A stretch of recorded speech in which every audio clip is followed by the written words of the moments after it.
Oh, beginilah jadi ibu rumah tangga.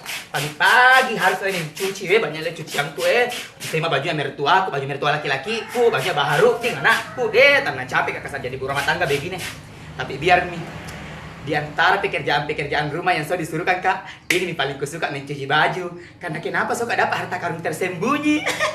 Saatnya dulu cari harta karun tersembunyi deh. Nyaman dulu deh. Ini mau celana baharu dingin.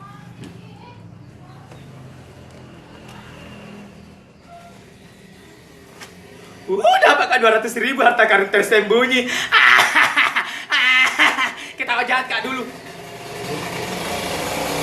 Mana lagi deh? Oh, ini kayak kemeja nah pakai tai malam nih.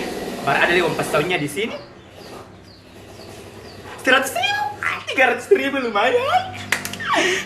Mana lagi deh? Mana lagi deh? Oh ini.